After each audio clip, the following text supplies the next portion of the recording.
Welcome back बच्चों। अस्सलाम वालेकुम। क्या हाल है आपके? ठीक ठाक हो? खैर खैरियत से हो? खाली टाइम पास कर रहे हो या उस टाइम का कोई इस्तेमाल भी कर रहे हो?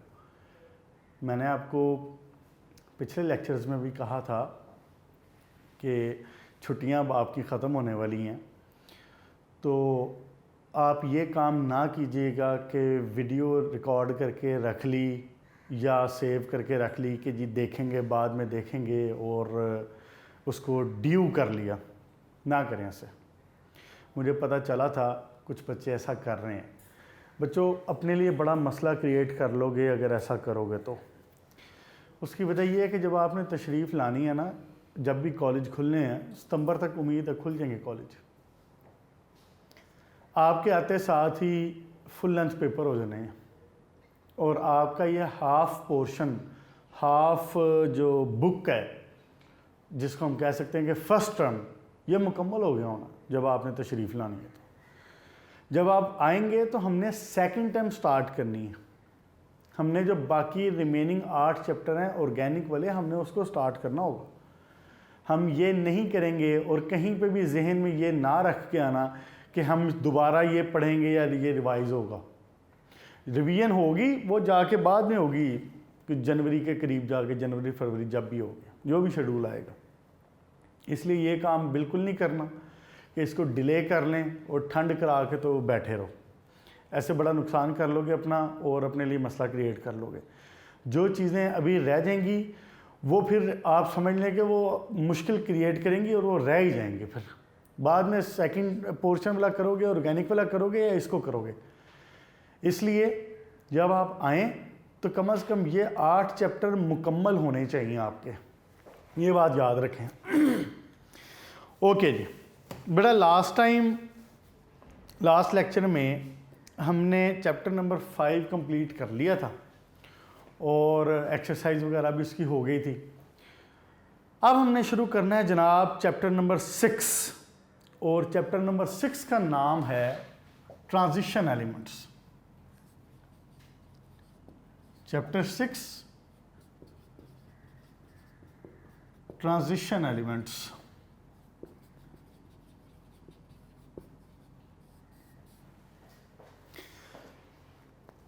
हमने अभी तक जो शुरू के 5 चैप्टर पढ़े हैं, हमने करीब आधे से ज़्यादा पीरियोडिक टेबल उसके अंदर कवर कर लिया। एस ब्लॉक भी हो गया उसके अंदर, पी ब्लॉक भी हो गया। अब रह जाता है पीछे ट्रांजिशन एलिमेंट्स का डी और एफ ब्लॉक। हम एफ ब्लॉक को टच नहीं करेंगे। डी ब्लॉक में भी सारे एलिमेंट्स को टच नहीं होगा, सिर्फ उसमें जनरल इंफॉर्मेशन दी जाएगी और उसके बाद किसी हद तक कोई क्रोमेट के, क्रोमियम के कोई कुछ कंपाउंड होंगे, कुछ आयरन के कंपाउंड होंगे, कुछ स्टील का देखेंगे मैन्युफैक्चरिंग वो कैसे हो रही है, बाकी कुछ जनरल प्रॉपर्टीज़ देखेंगे, एक नोमेनक्लेचर देखेंगे, और आपका अल्लाह ताला खैर रखे तो छठा चैप्टर भी ख़त्म हो जाएगा। और छठा चैप्टर ख़त्म होने के साथ ही इनऑर्गेनिक ख़त्म। ये इनऑर्गेनिक का लास्ट चैप्टर है। चैप्टर 6 की इंपॉर्टेंस ये है कि इसकी पेयरिंग जो बनती है ये बनती है 16th के साथ, 6th का और 16th का। बोर्ड में जो पेयरिंग बना करती है ये इन दोनों की बना करती है। जब मैंने आपको 16वां चैप्टर पढ़ाया था एनवायरमेंटल केमिस्ट्री वाला, उसमें भी मैंने आपको ये बताया था। एक लॉन्ग क्वेश्चन छठे को और 16वें को मिला के होगा और दोनों का एक एक पोर्शन होगा, यानी एक पार्ट 6 चैप्टर से और एक पार्ट 16 चैप्टर से। यानी आपने इस चैप्टर को लॉन्ग क्वेश्चन के लिए भी करना है। वैसे तो मैंने आपको पहले भी बताया कि आप सारे चैप्टर्स को ही लॉन्ग क्वेश्चन के लिए करें। उसकी वजह यह है कि अभी आपके पास टाइम भी है, कोई जल्दी नहीं है, और बोर्ड अपनी स्कीम चेंज करता रहता है। बोर्ड स्कीम चेंज करता रहता है, कभी वो दूसरे चैप्टर से लॉन्ग दे देते हैं, कभी वो चौथे से दे देते हैं। ये चीज़ें चेंज होती रहती हैं। तो क्या पता इसके हवाले से भी कोई और चीज़ चेंज हो तो जाके आपको दिसंबर जनवरी में पता चले, तो उस वक्त फिर बिला वजह का प्रेशर ना आए। छठे चैप्टर से लॉन्ग क्वेश्चन है और ये मोस्टली होता ही है, करीब करीब हमेशा ही होता ही है। ये छठे चैप्टर और 16वें चैप्टर का पेयर बनता है। लॉन्ग क्वेश्चन जैसे जैसे साथ साथ आते जाएंगे वो मैं आपको बताता जाऊंगा। अब आए इसको बाकायदा चैप्टर को स्टार्ट करते हैं हम। सॉरी। ट्रांजिशन एलिमेंट्स बेटा पीरियोडिक टेबल में हैं कहाँ पे? हमने ये बात चैप्टर 1 में जब पीरियोडिक टेबल तफसील से डिस्कस हुआ था तो उस वक्त मैंने आपको बताया भी था। अगर ये तस्वीर आपको याद आ जाए और आपने इसको याद कर लिया हो तो बड़ी अच्छी बात होगी। क्या बन गया ये बन गया आपका पीरियोडिक टेबल। और अगर आप गौर करें तो मैंने इस पीरियोडिक टेबल में एफ ब्लॉक भी बनाया है। एफ ब्लॉक को मैंने नीचे नहीं बनाया। एफ ब्लॉक को मैंने बताया ना आपको कि इसकी असल पोजीशन कहाँ है। इसकी असल position between S and D है। ऐसे ही एस ब्लॉक शुरू के 2 ग्रुप्स, उसके बाद एफ ब्लॉक की 2 पीरियड आ जाएंगे जिसको आप लेंथेनाइड्स और एक्टिनाइड्स कहते हैं। उसके बाद डी ब्लॉक आ गया, डी के बाद पी ब्लॉक आ गया। यही पोजीशन है। हमने एस और पी को डिस्कस कर लिया हुआ है, जिसको कहते हैं ना ग्रुप ए, याद है ना?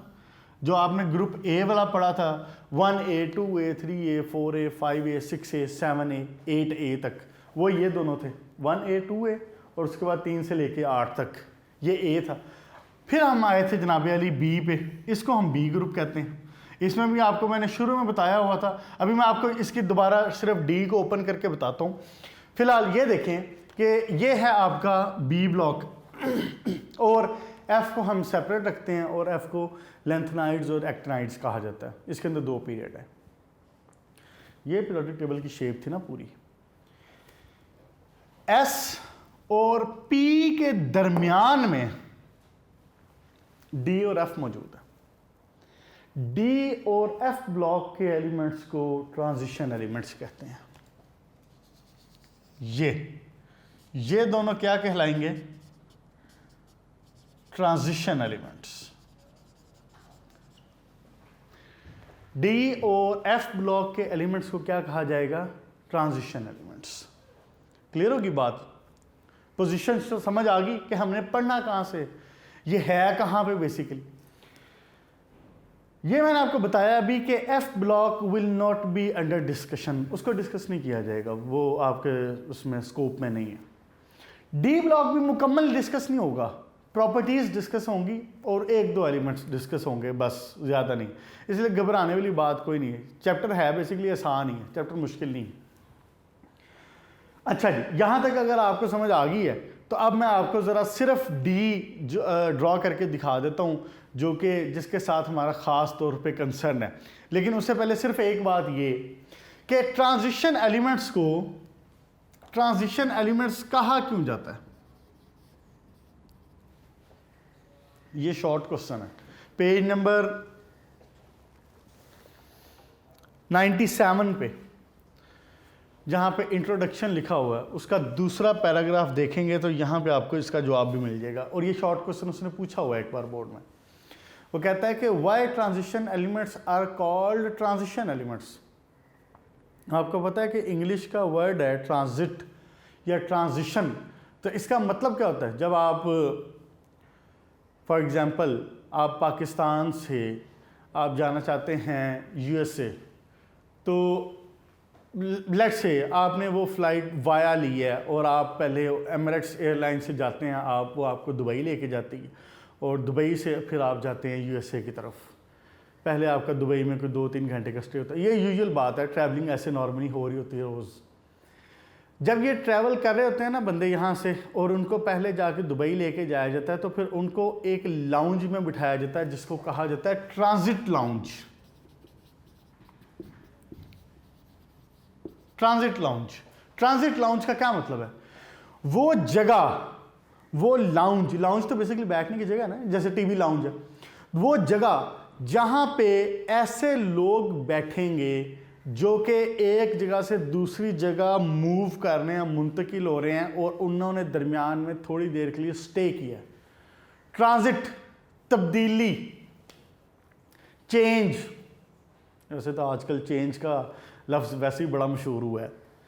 फिर आप केमिस्ट्री में आपने इसको सुना होगा, इक्वेशंस में समटाइम होता है कि जी ट्रांजिशन स्टेट है, ये लफ्ज़ सुना होगा, ट्रांजिशन स्टेट। ट्रांजिशन स्टेट का क्या मतलब है कि एक प्रोडक्ट थी वो कन्वर्ट हो रही है, एक रिएक्टेंट है, रिएक्टेंट कन्वर्ट हो रहा है प्रोडक्ट में, लेकिन बिफोर दिस कन्वर्जन वो एक और प्रोडक्ट बनाता है जिसको हम कहते हैं ट्रांजिशन स्टेट, एक दरमियान की स्टेज। तो इसका मतलब ये होगा कि ट्रांजिशन एलिमेंट का मतलब भी कुछ ऐसे ही होगा। तो बिल्कुल ऐसे ही है। ट्रांजिशन एलिमेंट्स को ट्रांजिशन एलिमेंट्स इसलिए कहा जाता है कि बेसिकली इन एलिमेंट्स में प्रॉपर्टीज जो हैं वो चेंज हो रही हैं from metals to non metals. आपको बताया हुआ मैंने कि पीरियोडिक टेबल का जो लेफ्ट साइड है ये पक्की कचूर मेटल है, उसके बाद जो मिडल पोर्शन है डी और एफ वाला पोर्शन जो है ये सारी भी मेटल्स में आती हैं। उसके बाद जैसे जैसे आप राइट साइड पे जाते जाते हैं पीरियोडिक टेबल के, तो यहाँ से आके नॉन मेटल्स शुरू होती हैं, आगे जाके नॉन मेटल्स आ जाती हैं। तो बेसिकली जो ट्रांजिशन एलिमेंट है ना, ये मेटल्स और नॉन मेटल्स के दरमियान में फॉल कर रही हैं, इसलिए हम ये कह देते हैं कि इनमें प्रॉपर्टीज तब्दील हो रही हैं, चेंज हो रही हैं, are transiting, properties are transiting from the metals to non metals, इसलिए इनको ट्रांजिशन एलिमेंट्स कहा जाता है। इसका जवाब शॉर्ट क्वेश्चन यहाँ पे लिखा भी हुआ, मैंने आपको बता दिया सेकंड पैराग्राफ में। ठीक हो गया जनाब? ओके। उसके बाद और इसमें क्या बात होगी, जब आप एस ब्लॉक पढ़ रहे थे तो आपने ये देखा कि एस ब्लॉक में हमने वो एलिमेंट्स रखे हैं जिनमें s orbital in the process of filling है। जब हम पी ब्लॉक पढ़ रहे थे तो हमने देखा कि पी ब्लॉक में वो एलिमेंट्स हैं जिनमें पी जो ऑर्बिटल है वो in the process of filling है। तो ऑब्वियसली फिर डी और एफ कोई मतलब मतरे तो नहीं है ना, उनके साथ भी यही सलूक होगा। डी में वो एलिमेंट्स रखे गए हैं जिनमें d orbital in the process of filling है, एफ में वो ऑर्बिटल रखे गए हैं एलिमेंट जिनमें f orbital in the process of filling है। क्लियर होगी बात? अब आते हैं ज़रा इसकी तफसील के ऊपर कि ये मामला इनका है क्या और इनकी कुछ प्रॉपर्टीज़ उनको देखते हैं। देखें जी ज़रा, सिर्फ डी ब्लॉक इस वक्त ड्रॉ कर दूं, फिर अब एफ की तो ज़रूरत नहीं है और लोकेशन के लिहाज से मैंने आपको बता दिया, तो सिर्फ मैं इस वक्त डी ब्लॉक ड्रॉ कर रहा हूँ। 1 2 और ये हो गया 3 पीरियड है। पेज नंबर 99 पे देखें ज़रा, जो ब्लू वाली लाइन है, जो ब्लू वाली लाइन है दरमियान वाली, अब मैंने सिर्फ ये ड्रॉ की हैं, यानी कि ये क्या है, अब ये सिर्फ डी ब्लॉक है। जो ब्लू वाली लाइंस हैं 3, ये वाली ड्रॉ की हैं, 3 आ गई ना, 1 2 और 3, और ये हैं क्या, बेसिकली ये पीरियड है। ये क्या है, पीरियड नंबर कौन सा आता है यहाँ पे, ऊपर इससे 3 होते हैं, पहला पीरियड, दूसरा और तीसरा। इसका मतलब ये पीरियड नंबर 4 है, ये पीरियड नंबर 5 है और ये पीरियड नंबर 6 है। पोजीशन समझ आ रही है ना? सिर्फ मैंने डी ब्लॉक इस वक्त ड्रॉ किया है और डी ब्लॉक में जो पीरियड आते हैं वो चौथा, पांचवा और छठा आते हैं। मैंने आपको कह दिया पेज नंबर 99 पे रेफरेंस के लिए देख लो, जो ब्लू वाला पोर्शन है सारा वो इसने डी ब्लॉक बनाया हुआ है। अब हम इसके साथ कंसर्न है। सिर्फ एक बात रिवाइज करते हैं, वो क्या कि डी ब्लॉक के नाम कैसे रखे गए थे। डी ब्लॉक में बेसिकली 1 2 3 4 5 6 7 8 9 और 1 10 इसके अंदर ग्रुप्स हैं। कितने ग्रुप्स हैं? 10। ये सारी बातें चैप्टर 1 में हुई हैं, अब मैं इनको रिवाइज कर रहा हूँ। इनके नाम कैसे रखे गए थे? इनके नाम रखे गए थे ग्रुप 3B, ये सारे बी हैं, ये अब सारे कौन से हैं? बी। आपको मैंने चैप्टर 1 में ये बताया था कि इनके नाम शुरू होंगे 3 से, 3 के बाद 4, 5, 6, 7 और उसके बाद 8 के 3 हैं, 8, 1, 2, 3 और उसके ये तीनों 8। उसके बाद लास्ट में क्या था? इसके शुरू वाले क्या? 1B और फिर 2B। याद आया? इसकी गिनती 1 से और 2 से शुरू नहीं हो रही थी, इसकी गिनती शुरू हो रही है 3 से। Group 3B, 4B, 5B, 6B, 7B। उसके बाद 3 ग्रुप्स जो हैं उनको 8B कहा जाता है और फिर सेकंड लास्ट पे आता है ग्रुप 1B और उसके बाद आता है ग्रुप 2B। ग्रुप 1 को, 1B को और ग्रुप 2B को लास्ट में क्यों रखा गया था? इसलिए कि they resemble in the properties with the S block elements. यहां पे जो एस ब्लॉक आता है ना, यहां पे ग्रुप 1A और ग्रुप 2A, यहां पे जो 2 आते हैं, ये प्रॉपर्टीज में इनके साथ रिजेंबल करते थे। आपको याद है मैंने आपको बताया था कि इसी बिना पे तो मेंडलीव से गलती लगी थी। मेंडलीव ने इस ग्रुप के एलिमेंट्स को जिंक, कैडमियम और मरकरी, इन तीनों को उठा के ग्रुप 2A के साथ रख दिया था, बेरिलियम मैग्नीशियम के साथ। उस वक्त मैंने बताया था आपको क्यों, उसकी प्रॉपर्टीज की वजह से। और प्रॉपर्टीज एक जैसी होने की रीजन मेरा ख्याल है कि अगर आप थोड़ा सा सोचें तो आप बता सकते हैं। आपने पूरी इनऑर्गेनिक पढ़ ली, आपने देख लिया कि इलेक्ट्रॉन्स कितने हों और कैसे तब्दील हो रहे हों, तो फिर उनका रिलेशन और उनकी प्रॉपर्टीज़ कैसे तब्दील हो रही होती हैं, ये सारा कुछ आपने पढ़ लिया इनऑर्गेनिक में। तो आप मुझे थोड़ा सा सोच के बता सकते हैं कि ग्रुप 2A और ग्रुप 2B की प्रॉपर्टीज सेम क्यों होंगी, या मेंडलीव को ये गलती क्यों लगी कि उसने उठा के जिंक, कैडमियम, मरकरी को बेरिलियम मैग्नीशियम के साथ रख दिया था। जिन बच्चों के जहन में रीज़न आई है वो अपने आप को शाबाश दे लें, जिनके जहन में नहीं आई उनको मैं बता देता हूँ। रीज़न इसकी ये थी कि यहाँ पे ग्रुप 2 जो 2A वाला था, इसके अंदर एस ब्लॉक कंप्लीट हो रहा था, वैलेंस शेल कंप्लीट हो रहा था। वैलेंस शेल इसके अंदर एस है ना, तो एस कंप्लीट हो रहा था। यहाँ पे आके डी कंप्लीट हो रहा है, यहाँ पे आके क्या कंप्लीट हो रहा है? डी वैलेंस शेल कंप्लीट हो रहा है। इसलिए जब चूंकि वैलेंस शेल कंप्लीट हो रहा था तो नोबल गैसेस तो उस वक्त थी ही नहीं, नोबल गैसेस तो मेंडलीव के टाइम में नहीं थी, उस वक्त डिस्कवर नहीं हुई थी अभी। तो फिर उसको ये गलती लगी कि इनके जिंक, कैडमियम और मरकरी के जो प्रॉपर्टीज़ हैं ये करीब करीब सेम है, तो उसने उठा के इसको 2S के साथ रख दिया। वो अब आज हमें पता कि ठीक है प्रॉपर्टी सेम है, ठीक है कि वैलेंस शेल कंप्लीट हो रहा है, लेकिन लेकिन लेकिन इसके अंदर वैलेंस शेल S है और इसके अंदर वैलेंस शेल D है, इसलिए फिर हमने इसको सेपरेट कर लिया। क्लियर होगी जी बात? ओके। अब और इसमें जनरल बातें क्या हैं, बल्कि यहाँ पे एक इंपॉर्टेंट शॉर्ट क्वेश्चन पैदा होता है। बिल्कुल, ये बोर्ड में आया भी हुआ है और इंपॉर्टेंट शॉर्ट क्वेश्चन है ये। क्या? What is typical and non typical transition elements? What are typical and non typical transition elements? ये एक इंपॉर्टेंट शॉर्ट क्वेश्चन है।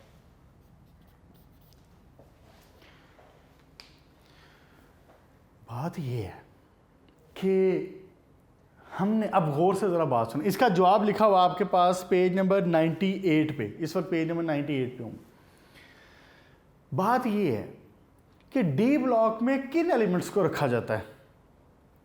अभी मैंने आपको बताया डी ब्लॉक में किन एलिमेंट्स को रखा जाएगा। डी ब्लॉक में उन एलिमेंट्स को रखा जाएगा जिनमें d orbital in the process of filling हो, जैसे हमने एस में रखा, जैसे पी में रखा, जैसे एफ की बात हो। जिसमें d orbital in the process of filling हो। मतलब आम जुबान में, सादी जुबान में इसका मतलब क्या?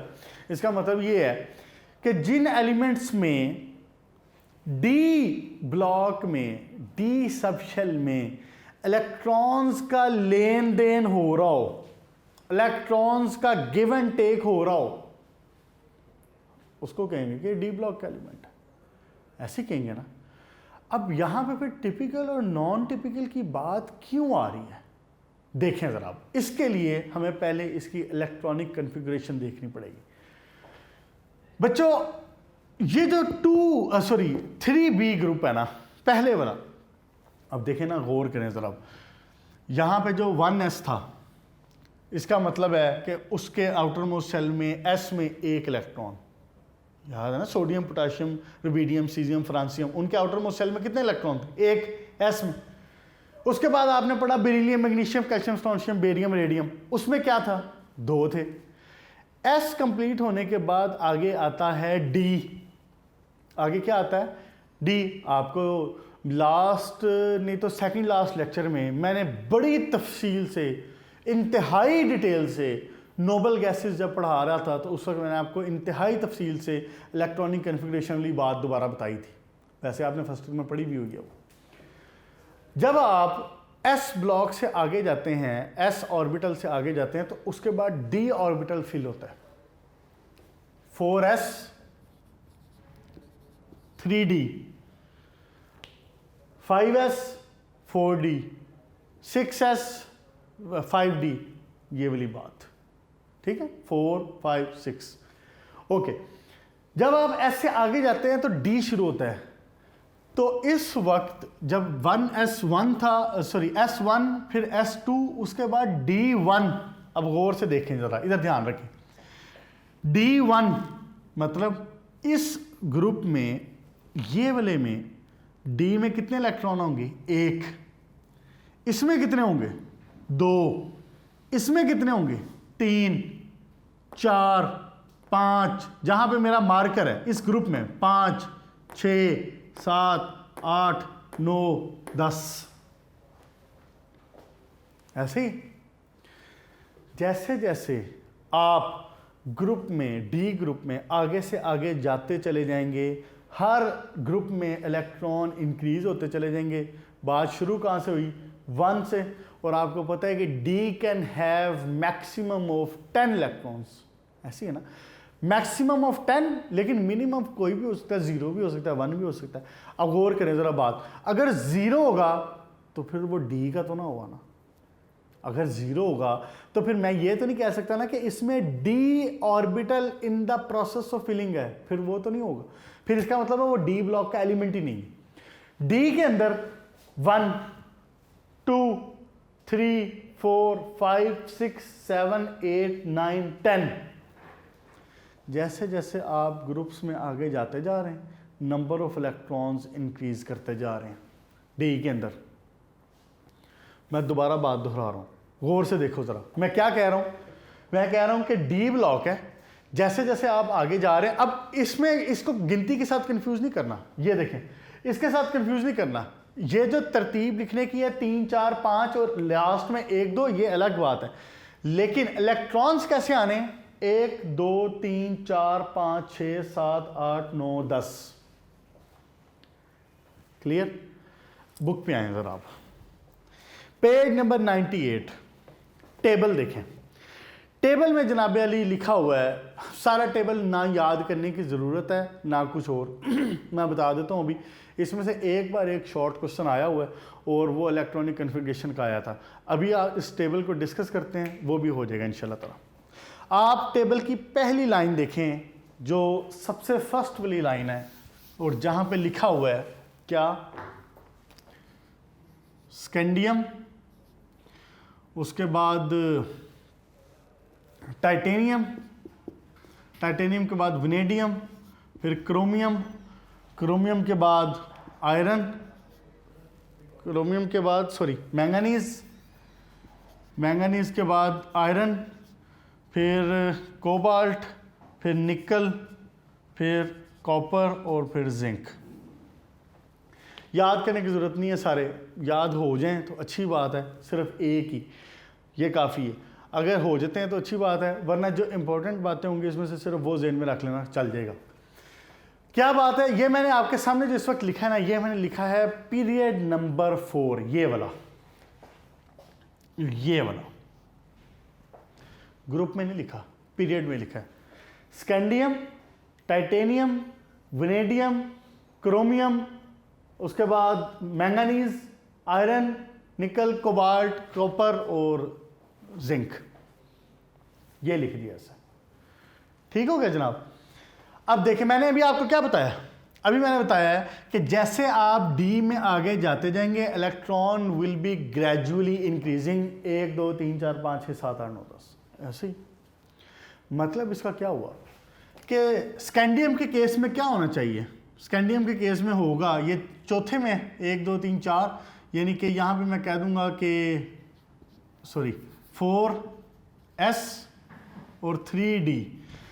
s तो कंप्लीट ही है ना सब में, 2 इलेक्ट्रॉन्स, और उसके बाद d में 1, उसके बाद इधर भी सेम 4s2 3d, क्या आना चाहिए अब यहाँ पे गिनती 2, फिर यहाँ पे क्या आना चाहिए 3, यहाँ पे क्या आना चाहिए, ऐसे ही है ना, कंफ्यूजिंग तो नहीं है ना। यहां पे क्या आना चाहिए क्रोमियम में आना चाहिए 4।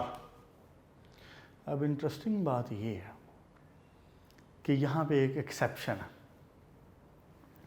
जब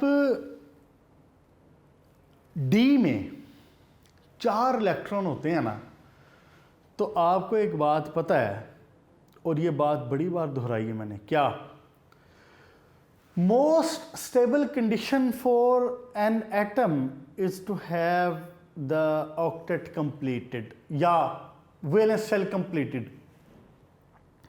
सेकंड मोस्ट कंडीशन स्टेबल क्या होती है, हाफ फिल्ड।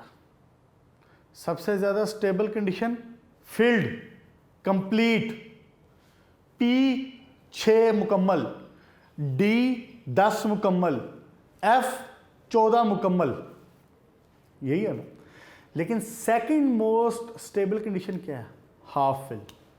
जब बात पहुंचती है ना 3D पे, तो क्रोमियम के केस में, ये क्रोमियम की बात कर रहा हूं, जब बात पहुंचती है ना 3D4 पे, तो क्रोमियम क्या करता है, अपना आउटर मोस्ट शेल जो D है इसको कंप्लीट करना प्रेफर करता है। लेकिन ये जो इलेक्ट्रॉन इसको चाहिए होगा, ये कहाँ से आएगा, ये इलेक्ट्रॉन बेसिकली क्रोमियम में अपने अंदर से ही रेंज करना है ना। तो क्रोमियम क्या करता है, वो इस इलेक्ट्रॉन को, अब गौर से देखें ज़रा, वो इसको, इस सब शेल को, S को अनपेयर कर देता है और इसको कंप्लीट कर देता है। अगर इसको अनपेयर करे तो यहाँ पे क्या बच जाएगा, 1, इस 1 को जंप करा के ले आता है इधर, और यहाँ पे आ जाता है 5 कंप्लीट। समझ आ गई बात की। बाकी जो गिनती है रेगुलर वो वैसे चल रही है। शुरू में पहला जो था आपका ग्रुप, उसमें डी में 1 2 3 4 5 6 होना ऐसे ही चाहिए था, गिनती वाइज चलता रहता, बड़े अच्छे तरीके से और बड़ा मुतमईन और ख़ूबसूरती वाली बात थी। लेकिन बीच में क्रोमियम ने एक पंगा डाल दिया, और वो पंगा क्यों आया, बेसिकली वो पंगा इसलिए आया कि उसका जो हाफ शेल है, उसका जो वैलेंस शेल है, वो हाफ फील्ड होने के करीब था। ये ऐसे ही है जैसे आपको कोई गाड़ी लेने के लिए या बाइक लेने के लिए आप चाहते हो कि जनाब आप एक कोई 70 कह लें, अभी छोटे बच्चे हैं, वैसे 70 आप अभी भी चला नहीं सकते, जो कि चला सकते हैं अभी 18 के बाद ही आप लोग चला सकते हैं। तो फिर भी अवॉइड किया करें, ख़ास तौर पे ये जो रफ़ ड्राइविंग है इसको रोड के ऊपर। आपने मिसाल के तौर पे लेनी है 70, और 70 आती है लेट से 80,000 की। तो इसकी एग्जांपल ऐसी ही कि आपके पास 80 में से 78,000 मुकम्मल हों, तो आपके वालिद साहब आपको कहेंगे अल्लाह पुत्र 2,000 रुपया, और वो 2,000 कंप्लीट करके आपको कहें कि आप जाएं जी आप 70 लें, मौज करें। समझ आ गई बात की। उसके पास 4 इलेक्ट्रॉन उसके पास हो जाने थे। यहां पे एक्चुअली जो होने थे वो यहां पे 4 होने थे, इधर 2, जो तरतीब चल रही है वही। चूंकि उसका d ऑर्बिटल हाफ फिल हो रहा था, तो मैंने आपको बताया कि सेकंड मोस्ट स्टेबल कंडीशन ये है कि किसी एटम का जो वैलेंस शेल है वो हाफ फिल हो जाए, स्टेबिलिटी बढ़ जाती है ना। इसलिए उसने अपने S को छोड़ा पीछे। आपको याद है मैंने आपको जब नोबल गैस वाला पढ़ाया था तो उस वक्त मैंने आपको बताया था कि बड़ा थोड़ा सा डिफरेंस होता है। याद करें वो तस्वीर जो मैंने पूरी ड्रॉ की थी। मैंने उसमें आपको बताया था बड़ा थोड़ा सा डिफरेंस होता है कि जो S ऑर्बिटल से इलेक्ट्रॉन के जंप करके D में चले जाना या D वाले का S में आ जाना या P में चले जाना, फर्क कब आएगा? जब P और अगले S में आएगा। ये एनर्जी गैप ज़्यादा होता है, ये एनर्जी डिफरेंस ज़्यादा होता है। इन बिटवीन इसमें ये चेंजेस हो सकती हैं। तो वो क्या करता है, वो इस इलेक्ट्रॉन को जंप करवाता है, यहाँ पे 5 इलेक्ट्रॉन पूरे करता है और इसको अनपेयर कर देता है और स्टेबिलिटी क्रोमियम की बढ़ जाती है। आगे वही स्टोरी चलेगी, आगे जो तरतीब चल रही है वही चलेगी। 4s, अब यहां पे तो एक्चुअली ही 3d5 होना था, गिनती के लिहाज से 3 4 5 होना ही था, तो s तो कंप्लीट ही है इसका। आगे फिर वही तरतीब चलती रहेगी, 4s 2 3d 6 3d 7 3d 8। जब मैं यहां तक पहुंचा हूं ना, तो जिन बच्चों को ये बात समझ आई है ना, मेरा ख्याल है कि उनके चेहरे पे दोबारा मुस्कुराहट आ गई होगी कि अब दोबारा से वही काम होने लगा। होना चाहिए यही काम दोबारा। क्या कॉपर के केस में 3d9 होना था, एक्चुअली तरतीब वाइज होना यही था कि 3d9 आ जाता, लेकिन वही चीज जो यहां पे होगी, स्टेबिलिटी बढ़ाने के लिए, to become the more stable, copper क्या करता है, अपने इस 4s वाले जो पेयर्ड इलेक्ट्रॉन था इसको करता है सिंगल और अपना आउटर मोस्ट शेल 10 के साथ मुकम्मल कर लेता है। उसके बाद जिंक में सेम, फिर वो तो उसके बाद तो है ही मुकम्मल।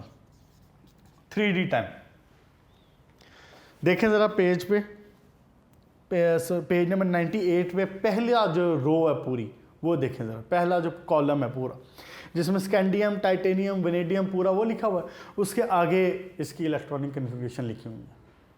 क्लियर होगी बात?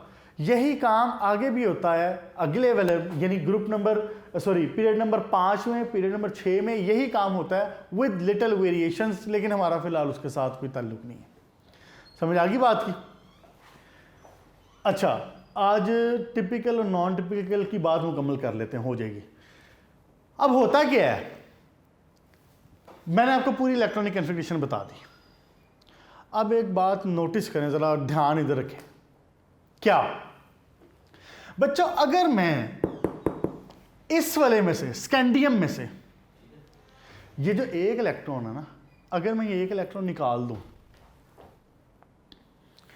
अगर मैं जिंक का चूंकि d ऑर्बिटल 10 इलेक्ट्रॉन्स के साथ मुकम्मल है, तो क्या इसका ये d ऑर्बिटल इन्वॉल्व होगा किसी रिएक्शन में?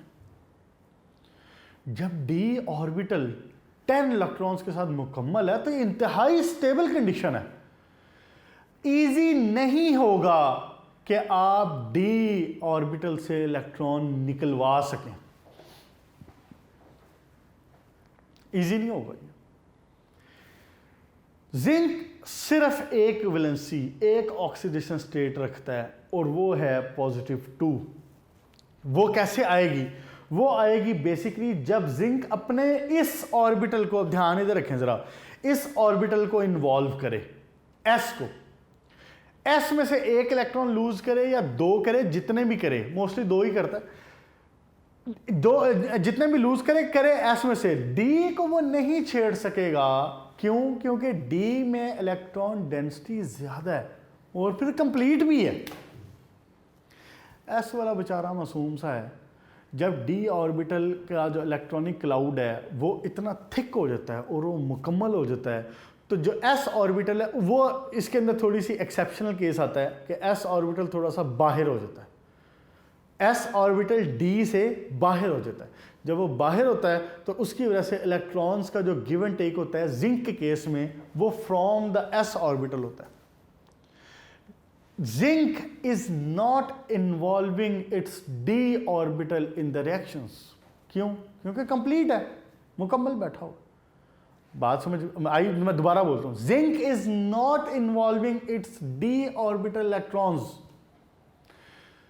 अगर जिंक डी ऑर्बिटल के इलेक्ट्रॉन्स को इन्वॉल्व ही नहीं कर रहा, तो पहले तो हमने अभी ये बात कही थी कि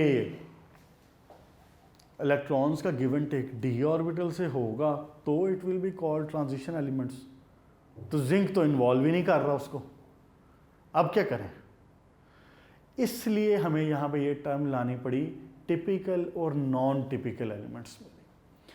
जो लास्ट ग्रुप है ये वाला ग्रुप 2b, जिंक, कैडमियम और मरकरी, ये अपने डी ऑर्बिटल के इलेक्ट्रॉन्स को इन्वॉल्व नहीं करते। So they are not having, they do not exhibit the same properties as of other transition elements. बात समझ आइए? बाकी ये सारे ऑर्बिटल्स, ये जो डी इलेक्ट्रॉन्स हैं, डी एलिमेंट्स हैं, ये सारे अपने डी ऑर्बिटल को इन्वॉल्व कर रहे हैं, तो इनकी कुछ एक स्पेसिफिक प्रॉपर्टीज हैं, हम देखेंगे स्पेसिफिक प्रॉपर्टीज क्या हैं। लेकिन जिंक तो इन्वॉल्व ही नहीं कर रहा ना, मसला तो ये है, डी कंप्लीट है, वो इन्वॉल्व ही नहीं कर रहा उसको।